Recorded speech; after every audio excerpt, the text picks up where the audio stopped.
From Vermont Public, welcome to a very special episode of Brave Little State. I'm Josh Crane. Here on the show, we answer your questions about Vermont. And today, we share the 6th annual installment of one of our favorite traditions.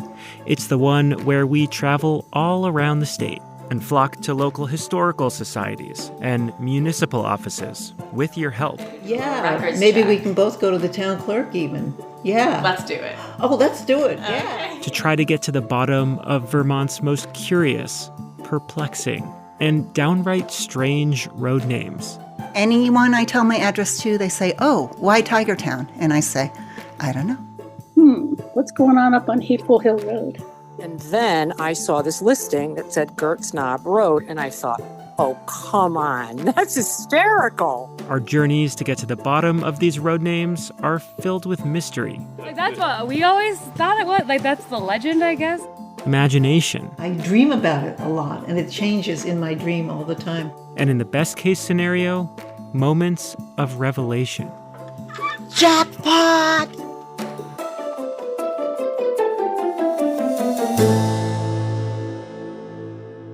We're a proud member of the NPR Network.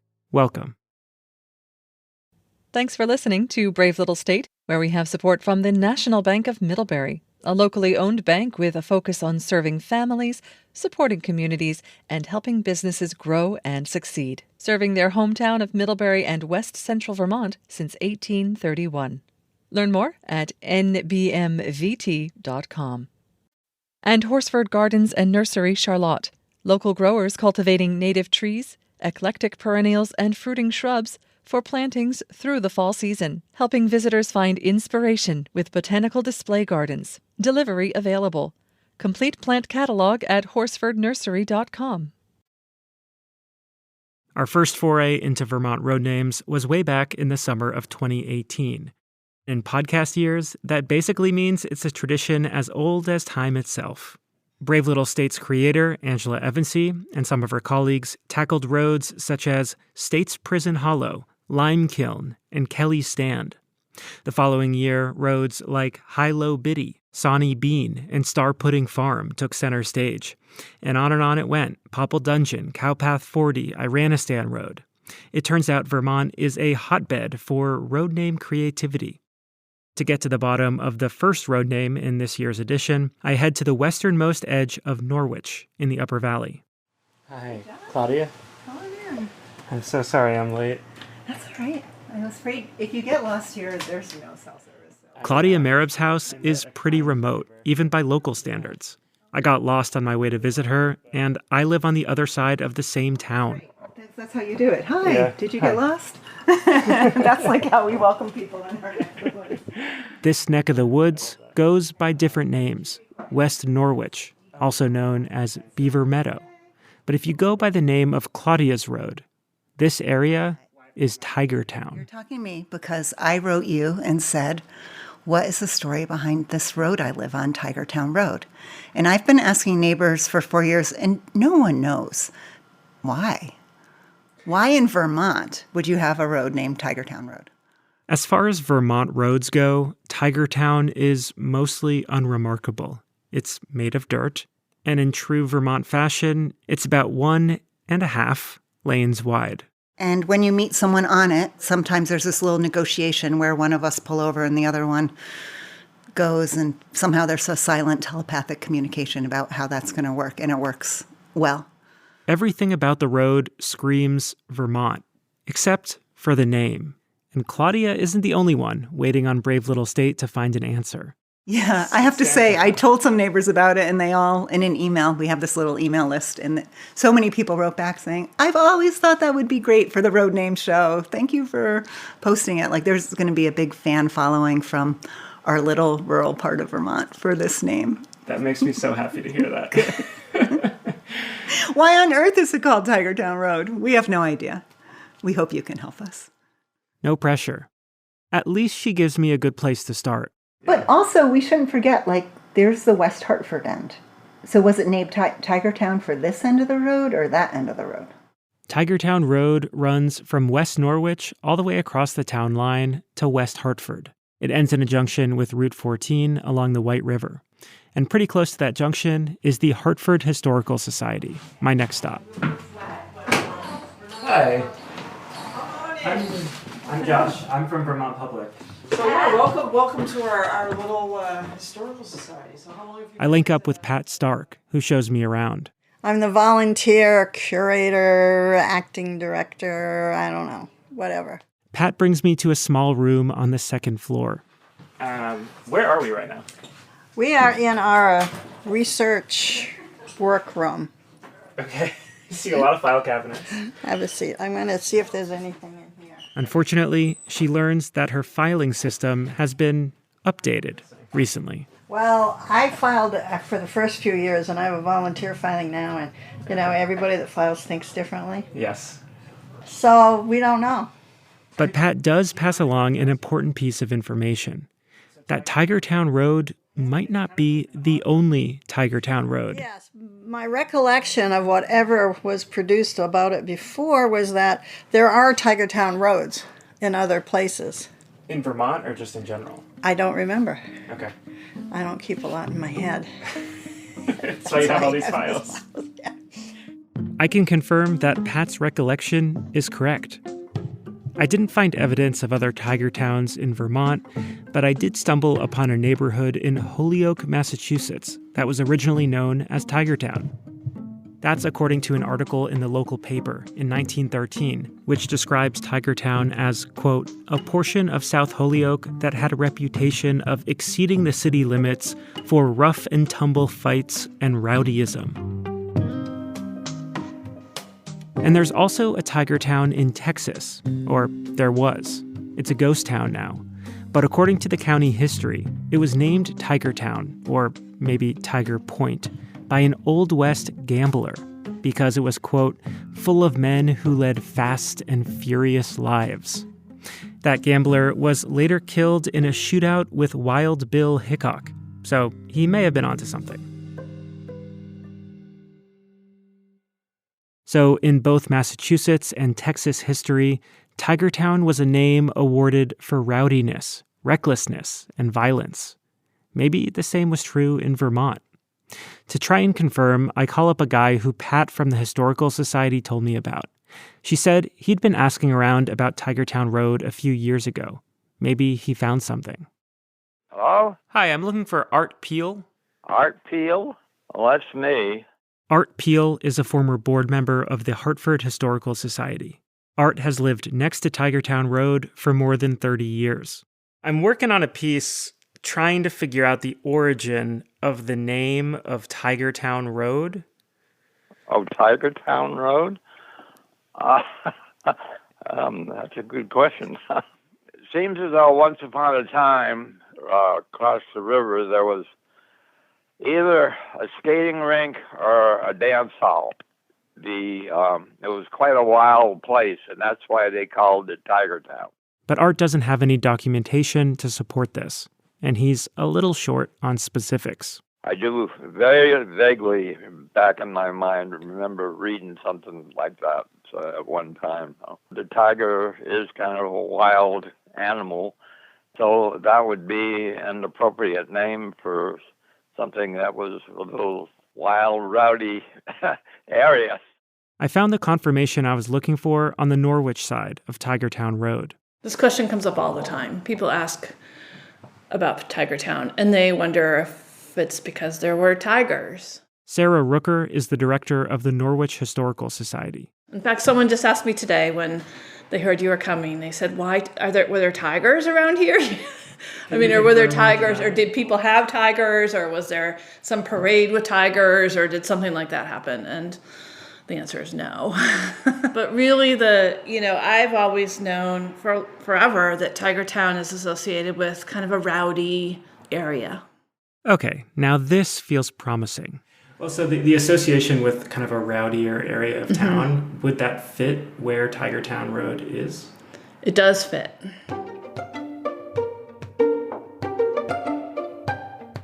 Remember how the part of town where our question asker Claudia lives has a couple of different names?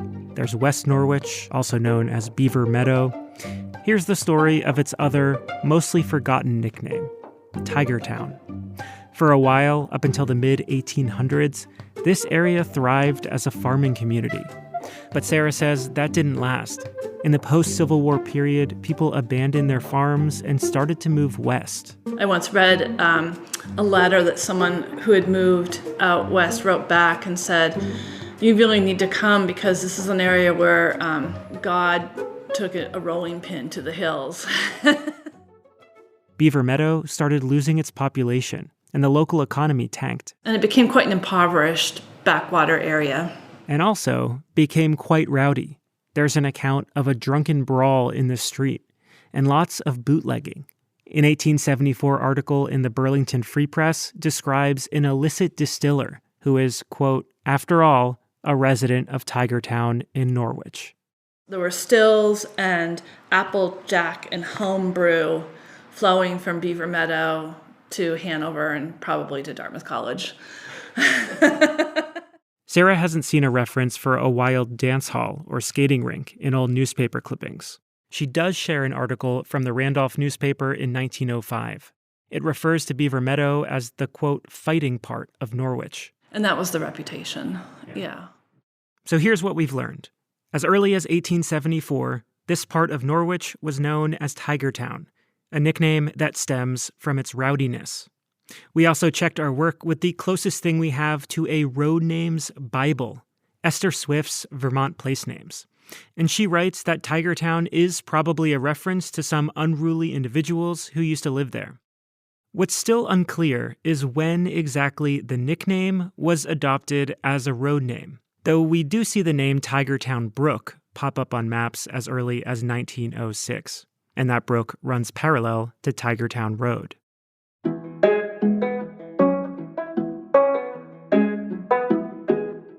That part of town is no longer rowdy. If anything, it's downright peaceful and quiet. The name Beaver Meadow definitely fits the vibe these days a lot better than the name Tiger Town. And Sarah says this evolution started back in 1915 with the opening of a new community institution, the Beaver Meadow Union Chapel. It was created with a specific goal in mind, to reform the area, to spread God and quote-unquote morality. And in some ways, it worked. All of a sudden, there was something for people to do other than bootlegging and drinking and fighting. They started to hold Sunday school, they started to hold church suppers, they started to have reading nights. That chapel is just a couple miles from Claudia's house, and it's still at the center of the Beaver Meadow community today. It's a community as close-knit as it is isolated from the rest of town. It is kind of its own thing. And I think there are people in Norwich who've never been out there because it's quite a drive. Out there, it's steeper valleys. The roads are narrower. It's actually a little darker as you drive through there. Yeah. It really feels like a different world. And the name Tiger Town Road is one of the only remaining clues of the way that world used to be.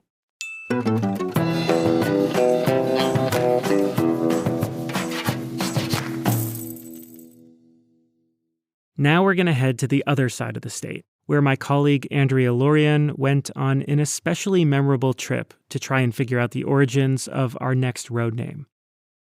Sarah Aubrey lives in Wells, in Rutland County. She's lived there for nearly a decade, but one day last fall, she drove a particular route she's never driven before.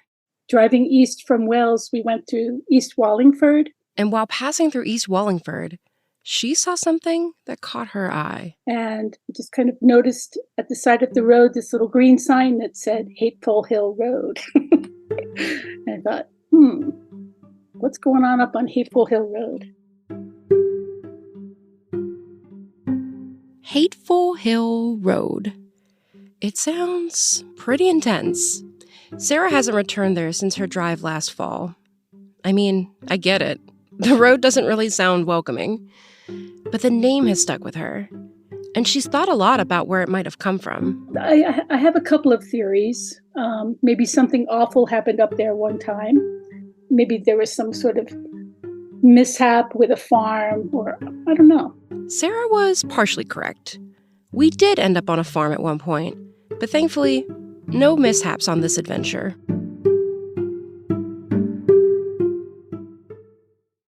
Early one Saturday morning, I set out with brave little state intern and fellow road trip enthusiast May Naguski. We drove to East Wallingford to try to find an answer, or at least some sort of explanation for Sarah's question, and maybe have some fun along the way. And I brought extra batteries. Awesome, me too. Okay, good. I brought 4 additional. Amazing. And you brought breakfast? Breakfast on the road. East Wallingford is located in the Otter Creek Valley in south central Vermont. On our way there, we offered up our own theories about Hateful Hill Road. I think maybe it's such a lovely road that people were just joking around, maybe when they named it Hateful Hill Road.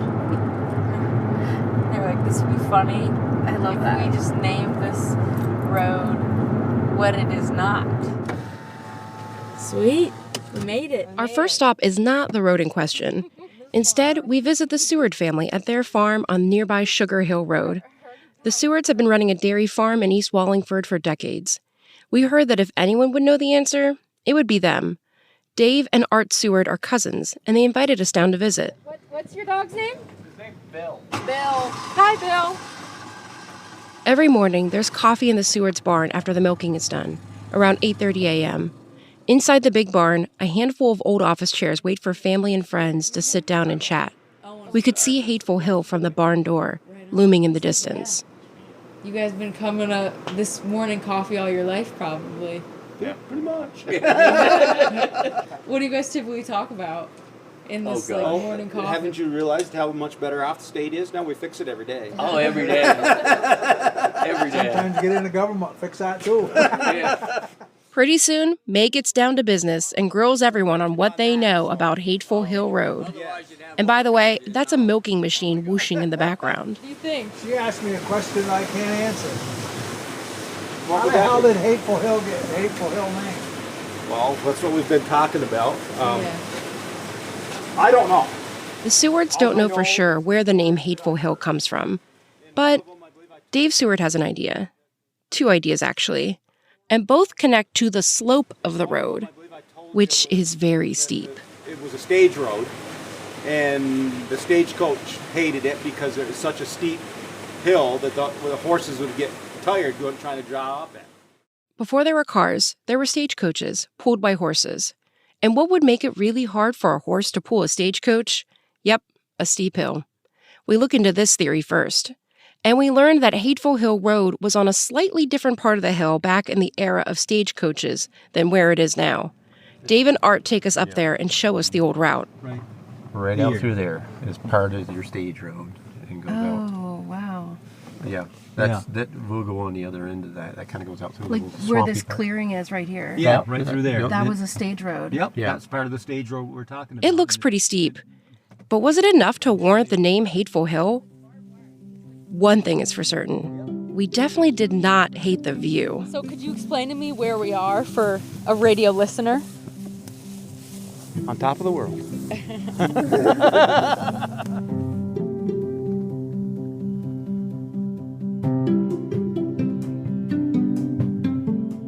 This brings us to Dave's other theory.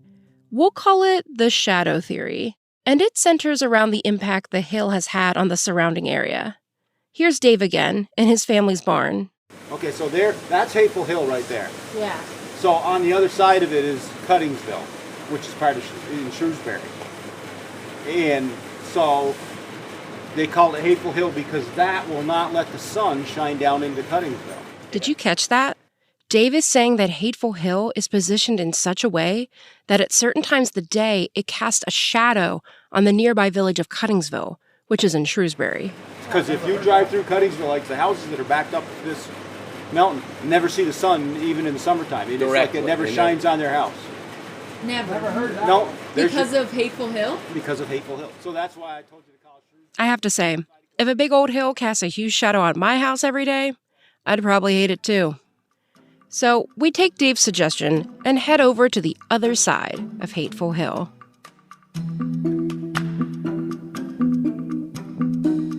The Shrewsbury Historical Society doesn't have any useful records to back up the shadow theory. But luckily for us, A handful of locals are right next door for a big headstone cleaning and restoration at a local cemetery. And we meet Elliot and Alyssa Stewart, a young married couple from Cuttingsville. I don't know offhand. My grandmother grew up in East Wallingford, and she always was like, it's Hateful Hill because it casts a shadow on Cuttingsville, and that's why no one wants to live over here. Your grandmother said that? Yeah. Yeah. That's what we always thought it was. Like, that's the legend, I guess, and it's true. It is shadowy over here compared to Wallingford, but... And Alyssa and Elliot haven't just heard about this legend. They live in the shadow themselves. Well, the sun does go down early. It does go down early. Yeah, it is the dark side of the moon a little bit. Yeah. Not in a bad way. We bat this theory around with some of the other headstone cleaners, but don't have much luck. Do you guys know of anyone who might know the answer? Probably some of these headstones, if... Yeah. Go talk with Gramps. He's down on the end. He would have known. Did we go home after this? Absolutely not. Did we find a definitive explanation as to the origins of the name Hateful Hill Road? Also, not really, but it was not for lack of trying. May and I floated our theories to shoppers at the Family Dollar and people waiting in line for ice cream. We spoke with locals at a coffee shop, a hair salon, an Italian restaurant, also a gas station, a Rotary Club, and a retirement home. We took a trip back to Hateful Hill Road to chat with the neighbors. And we ended our day at a community ham dinner at the Masonic Lodge, where Dave Seward was hard at work in the kitchen. And after all that, we ended the day with a lot more of the same information. As far as we can tell, Hateful Hill is quote-unquote hateful due to how steep it is. But whether the hate originated with some tired horses or with the shadow it cast over neighboring Cuttingsville, that is still an open question. And in the meantime, something else came up in our reporting that adds another layer to the mystery. The green road sign, the one that says Hateful Hill Road and caught the eye of our question asker, Sarah Albury. The sign's gone. The sign is gone. Oh my God. The road sign was completely cut off its post, like it's been stolen. Yeah, wow. Somebody wanted the Hateful Hill sign. Wow, okay. I'm gonna Looks like there's someone out there who's just as interested in Hateful Hill Road as we are. Andrea Lorian and May Naguski.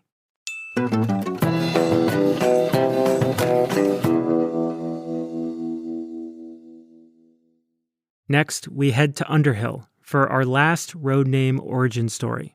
Oh my God, look at that. That's coming up right after this.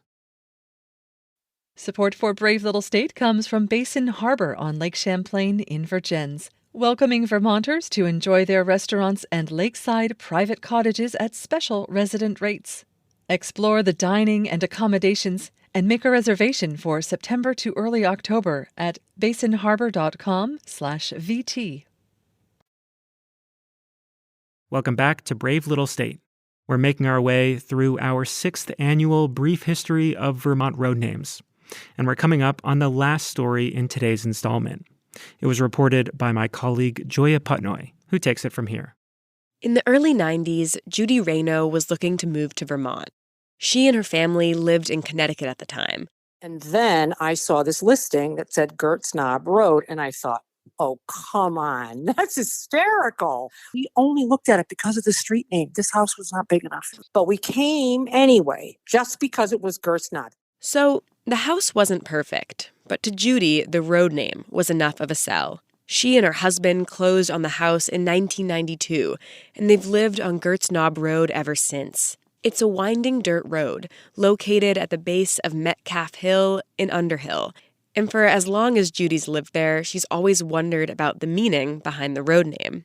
Hi, my name is Judy Rayno, and I live in Underhill on Gertz Knob Road, and I was wondering where that name ever came from.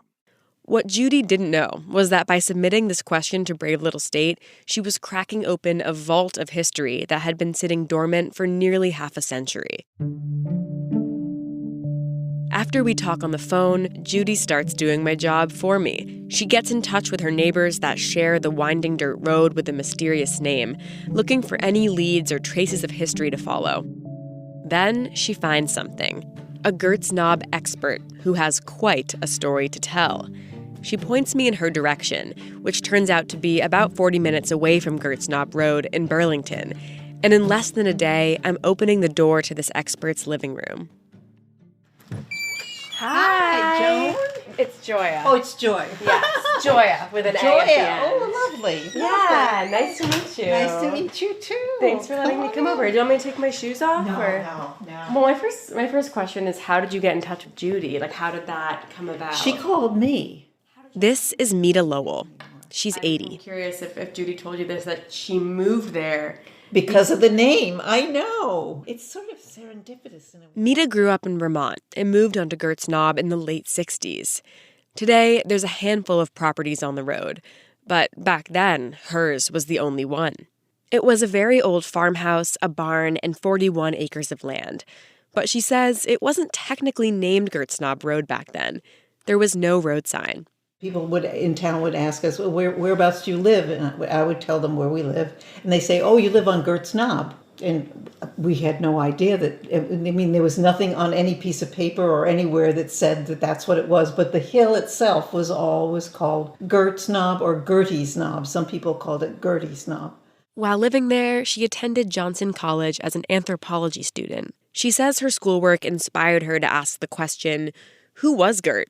And what was her connection to this road? So she took matters into her own hands in the form of her mother's huge reel-to-reel tape recorder and made her way down nearby Route 15 on a mission to learn a story. In other words, Mita was essentially reporting her own road names episode back in the 70s. She interviewed the residents along Route 15. These were her closest neighbors at the time, asking about the name Gert's Knob and collecting the tidbits that people knew. At the homes of the older residents, Mita learned that there had indeed been a Gert, a Gertrude Cullen, who spent her whole life in the very same farmhouse Mita lived in. And they all remembered Gert. So everyone seemed to love her. All the older neighbors had memories to share about Gert, that she would walk the 4 miles from her farmhouse into town, singing to herself as she made her way down Route 15. She would stop at the neighbors' houses along her journey. And they would tell me stories about when she would come, she'd play the piano, but she couldn't play the piano, she'd just bang away on it. People said, oh, she was simple, but she was sweet. Mita also learned something tragic, that one day on Gert's journey back home from town, she was killed by a milk truck. Mita says that her understanding of Gert was patched together by her neighbors' fragmented recollections, and she does not remember the specific dates of Gert's life. But she learned enough to want to name her previously unnamed road after her. Everything that I knew I wrote up and submitted it to the town, and they agreed and stuff. So it's nice to know that Gert will be remembered, She says the paper she submitted is lost to time, and sadly, so are the reel-to-reel recordings she made while interviewing her neighbors. One thing that isn't lost to time is, of course, the road name, Gert's Knob, and Mita says it wasn't all that hard to make that name official. Life was so simple. You went to the town clerk, I said, here's Zilda, this is what I found out about Gert's Knob. You can ask the selectmen if they would officially change the name. She said, oh, sure, no problem. The next thing I knew, it was changed. So that explains the Gert. Yep. But then the word knob. What is a knob? Well, a knob is a knob. It's a hill that it's a hill and it sticks up. If you drive down Route 15, you'll see that it sticks up like that. So it's a knob. So Mita Lowell named the road Gert's Knob in 1976. I just felt a kinship to Gert. I just felt like this woman needs to be remembered. Mita says that part of her sense of kinship to Gert was that life in the farmhouse on top of the knob was hard. Mita remembers chopping wood with a kid on her back and taking her car battery inside the house in the wintertime to keep it warm enough to start again. Also, during Mita's time there, her first husband passed away in an automobile accident. And in 1977, the farmhouse burned down. Mita grew to associate the road with deep pain, and she decided to move away in 1981.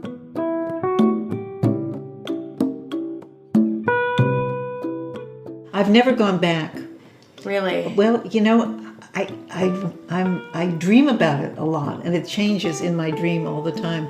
But I'm afraid the barn will be dilapidated, and I don't know. I'm afraid I'll lose it. Yeah.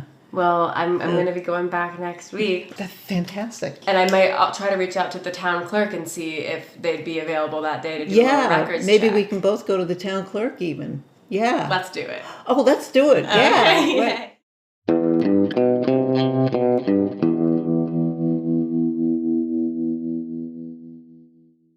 On a quest to find any more details of Gert's life, Mita and I visit the Underhill Town Clerk's office.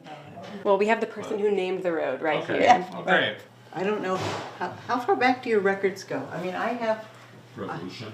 I have our deed when we bought the house in '67. We enter a tiny room, walls stacked with land records. We're trying to work backwards from the property deed Mita was given when she bought the land back in the 60s. I wanted to backtrack. So you're gonna go to this. No mention of Gert. 302. It's not gonna matter because it's an administrative conveyance. Then we shift gears and start puzzling through the filing cabinet organized with index card death certificates. We hit the C's for Cullen, Gert's last name. Cummings? Then something magical happens.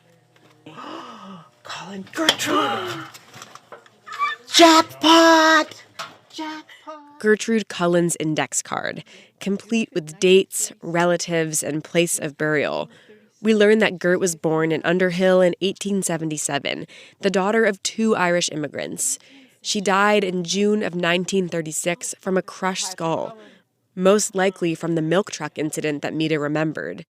Oh my God, look at that. Oh, take a picture of this. In this moment, I just stare at Mita as she holds Gert's index card in her hands. She's holding a lot more than an index card. It's the realness of Gert, the weight of these stories. This is the closest thing to a tangible connection between these 2 women who shared a home decades apart. And now, finally, Mita was ready to return to Gert's Knob Road for the very first time since she left almost 42 years earlier.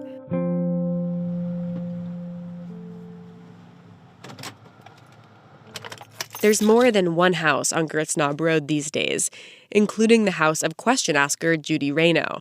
Judy's not around when we visit, but some other current Knob dwellers are. They look at some old photos Mita brought from her life on the Knob. These are some old, there's the barn. There's the barn. That's how clear it was to see up to the barn. Yeah. Oh, there's the picture in the door. Is that you? Yeah, that's me. Look at her. In my younger days. Oh my gosh. Wow. There's the barn. The current owners of the home that was once Mita's and once Gert's are not there when we visit, but they kindly let us check out their property. And from the moment Mita steps foot on her old land, the memories come back. Our chickens were in this spot here in a shed. The donkey was up here. The pigs were in here. They cleared this out. This was We head up to the barn, which Mita says has been standing since Gert's lifetime. It's in rough shape. We walk through together, Mita absorbing the damage. This saddens me to see the barn because I love barns to begin with, and I always loved this barn. And if we had the money, we would have.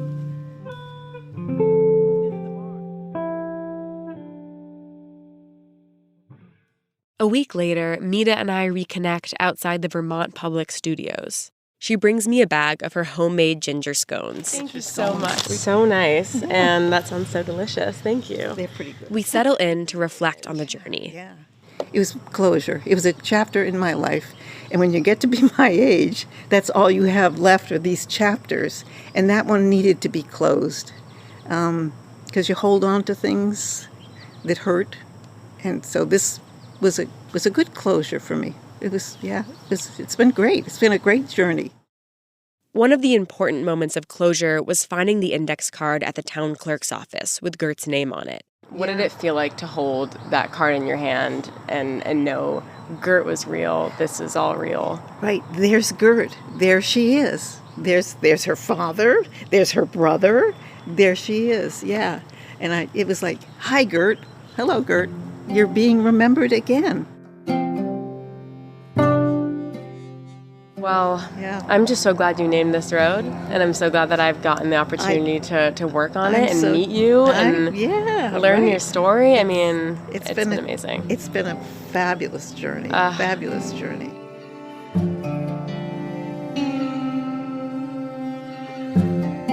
Joya Putnoy. By the way, Joya did reconnect with Judy Rayno, the original question asker who moved to Gertz Knob Road precisely because of the road name. And she is, of course, thrilled to learn that her road's name has such a rich history.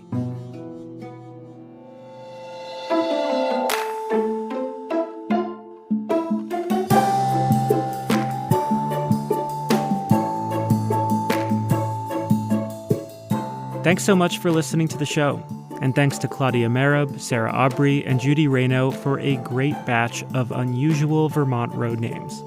If you have a road name you want us to explore, or any other question about Vermont, you can let us know at bravelittlestate.org.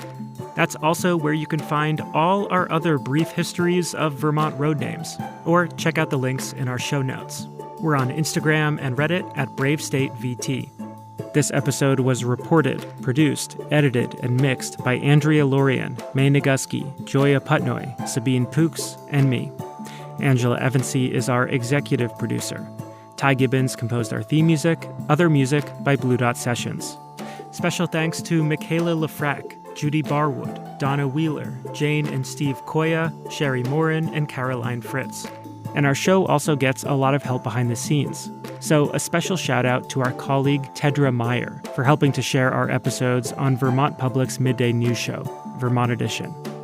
Brave Little State is a production of Vermont Public. If you like our show, you can make a gift at bravelittlestate.org/donate. Or just leave us a rating or review on your favorite podcast app. I'm Josh Crane. We'll be back soon with more people-powered Vermont journalism. Until then.